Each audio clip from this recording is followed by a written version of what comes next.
Marcus Chen never imagined his life would take such a dramatic turn. At 24, he was drowning in student debt, working 3 part-time jobs, while struggling to finish his business degree at a community college in Los Angeles. Every month felt like a battle against eviction notices and empty cupboards. His future looked bleak, trapped in an endless cycle of poverty that seemed impossible to escape. That's when he met Eleanor Whitmore at the upscale hotel where he worked as a night concierge. She was 71, elegant, and radiating the kind of confidence that only comes with serious wealth. Eleanor owned a chain of boutique hotels across California and had built her empire from scratch after immigrating to America decades ago. She was witty, sharp as a tack, and surprisingly down to earth despite her millions. Their conversations started innocently enough. Marcus would recommend restaurants, arrange transportation, and they'd chat during slow nights.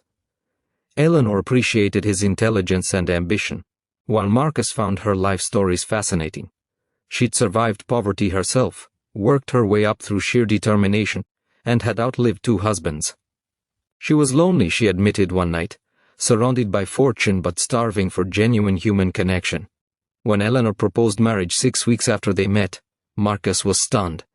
She laid it out plainly over coffee in the hotel lobby. She didn't want a romantic relationship. She wanted companionship, someone intelligent to talk to, someone who wouldn't just see her as a walking bank account. In return, she'd pay off his student loans, give him a comfortable life, and when she passed, he'd inherit a substantial portion of her estate. No tricks, no games. Just a business arrangement between 2 people who enjoyed each other's company. Marcus wrestled with the decision for days. His friends thought he was crazy. His mother cried, worried about what people would say. But the crushing weight of debt and the prospect of decades spent working dead-end jobs made the choice clearer. He wasn't marrying for love, but he genuinely liked Eleanor. She was kinder than most people his own age, so he said yes. The wedding was small and private, just a courthouse ceremony with 2 witnesses. Eleanor wore a simple cream dress, Marcus wore his only suit. They signed papers, exchanged practical silver bands, and went to dinner at her favorite Italian restaurant. That night, they returned to her sprawling mansion in Beverly Hills, a place that would now be his home. The first week passed in a surreal blur. Marcus had his own wing of the house, a bedroom suite larger than his previous entire apartment. Eleanor had been true to her word. She transferred money to eliminate his student debt on day 2. She bought him new clothes, gave him a credit card with no limit, and asked only that he join her for breakfast and dinner each day. But on the 7th night, everything changed. Marcus couldn't sleep, restless in his unfamiliar luxury. Around 2 in the morning, he wandered downstairs for water and noticed light coming from Eleanor's study. The door was slightly open, and he heard her voice, but she was speaking rapid Spanish, her tone urgent and commanding. Curiosity overcame discretion, and Marcus quietly moved closer. What he saw through the crack in the door made his blood run cold. Eleanor sat at her desk surrounded by multiple computer monitors displaying what looked like security camera feeds from various locations. But these weren't feeds from her hotels. Marcus recognized street corners, warehouses, and what appeared to be border crossings. On her desk lay files with photographs of people, routes marked on maps, and stacks of passports from different countries. His new wife wasn't just a hotel mogul. She was running some kind of operation that looked disturbingly like human trafficking or smuggling. Marcus stumbled backward, his heart hammering. He retreated to his room, mind racing. Had he married a criminal? Was he now complicit in whatever she was doing? Should he call the police? But what if he was wrong? What if there was an innocent explanation? He barely slept that night. At breakfast, Eleanor immediately noticed his discomfort. She studied him with those sharp eyes over her coffee cup and simply said, "You saw something last night, didn't you?" Marcus froze, fork halfway to his mouth. There was no point lying. The study, the monitors, the passports. "Eleanor, what are you really involved in?" She set down her cup slowly, her expression unreadable. Then to his surprise, she smiled.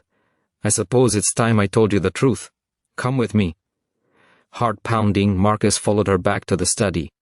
In the morning light, Eleanor pulled up different files on her computer. "What you saw last night wasn't what you think.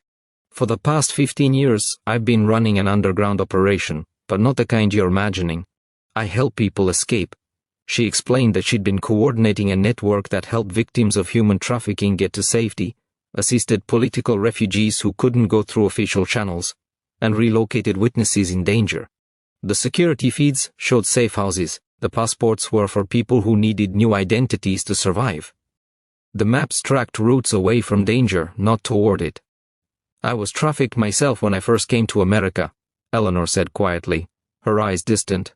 I was 19, promised a hotel job, and ended up locked in a basement for 6 months. I escaped, built my life, and swore I'd help others do the same. But this work can't be public. The people we're fighting against are powerful, dangerous, and well-connected.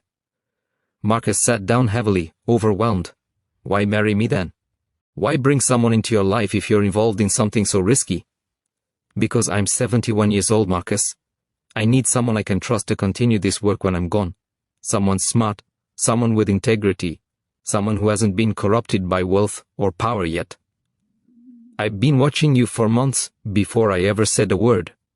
The way you treated the homeless man who wandered into the hotel, how you helped that elderly couple find their lost wedding ring, how you stood up to that drunk guest harassing the female staff. She pulled out another folder, this one containing background checks, character references, even interview transcripts with his friends and professors. I've been vetting you more thoroughly than the FBI vets its agents. I needed to know if you were someone worth trusting with the most important thing in my life. Someone who'd see past the initial shock and understand why this work matters. Marcus stared at the evidence of her investigation, torn between feeling violated and strangely honored. You're asking me to become part of this? To help you run an illegal operation?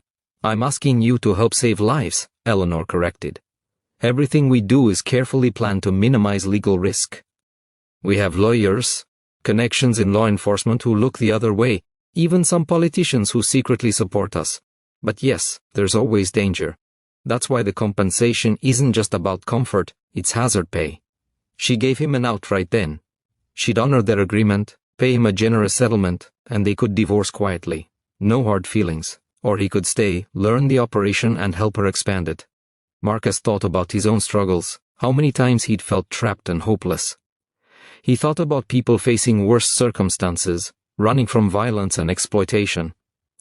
Then he thought about Eleanor, this remarkable woman who'd survived hell and dedicated her fortune to helping others escape it. He took a deep breath. Teach me everything. Eleanor smiled, and for the first time since he'd met her, she looked genuinely relieved. Welcome to the real family business, Marcus.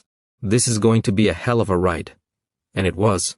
What started as a marriage of convenience became a partnership with purpose. Marcus learned the operation inside and out, used his youth and tech skills to modernize their systems, and discovered that sometimes the most shocking revelations lead to the most meaningful paths. 7 days after marrying a millionaire, he discovered he'd actually married a hero.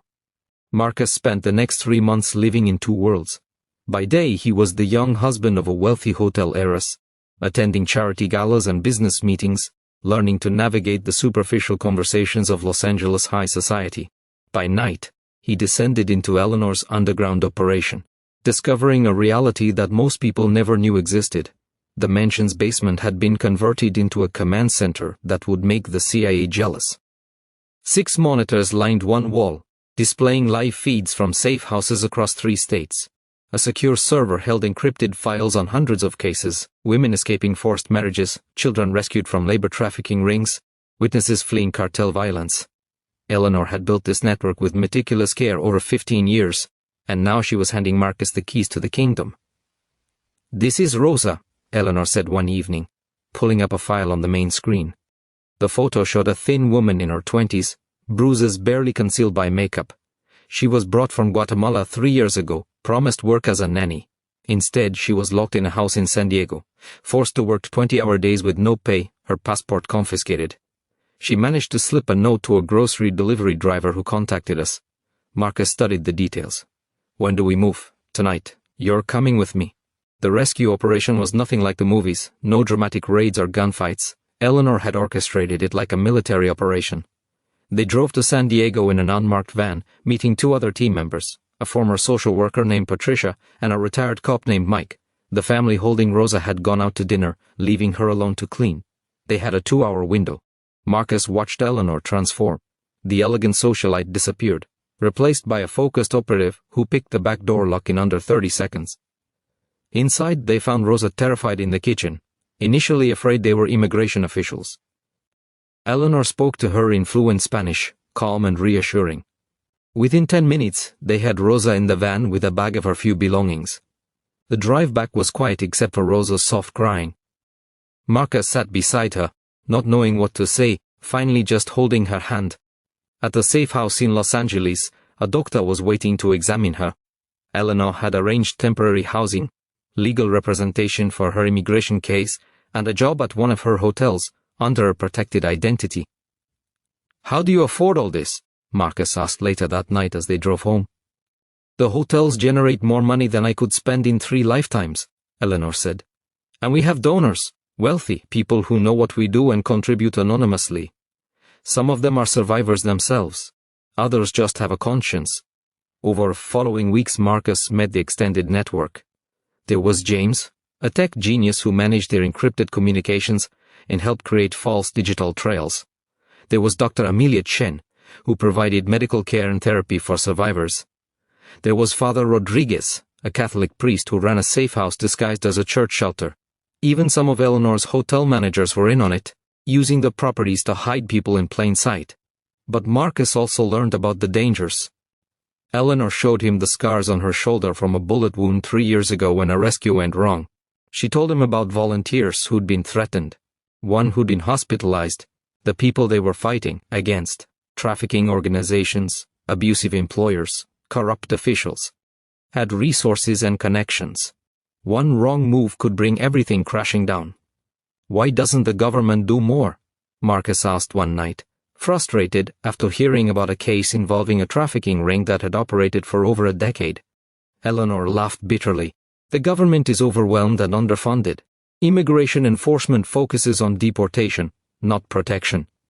Local police often don't recognize trafficking when they see it, and some officials are paid to look the other way.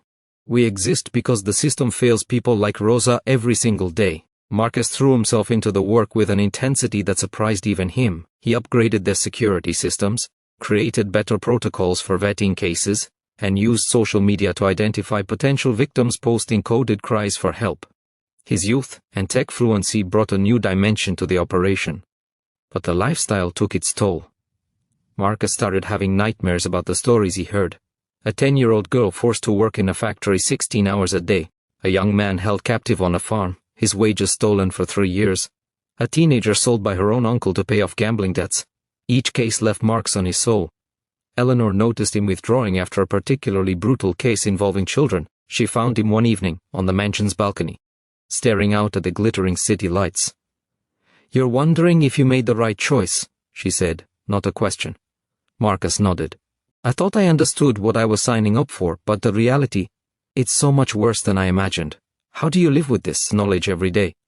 How do you function knowing what's happening out there right now while we stand here in this mansion?" Eleanor was quiet for a long moment. "You don't get used to it. Anyone who tells you they have is lying or broken, but you learn to focus on what you can control. We can't save everyone, Marcus. If we try, we'll burn out or make mistakes that get people killed.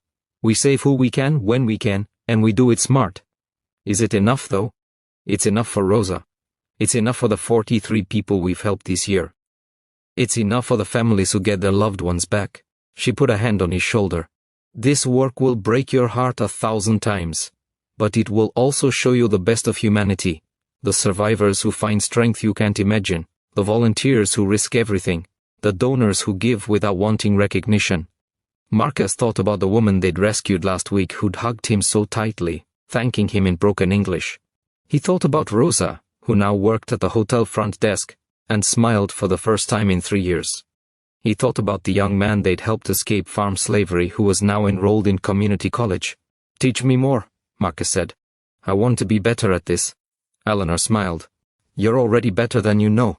Now come inside, we have 3 new cases to review, and tomorrow you're meeting with our lawyer about expansion into Nevada." As they walked back into the mansion, Marcus realized something had shifted.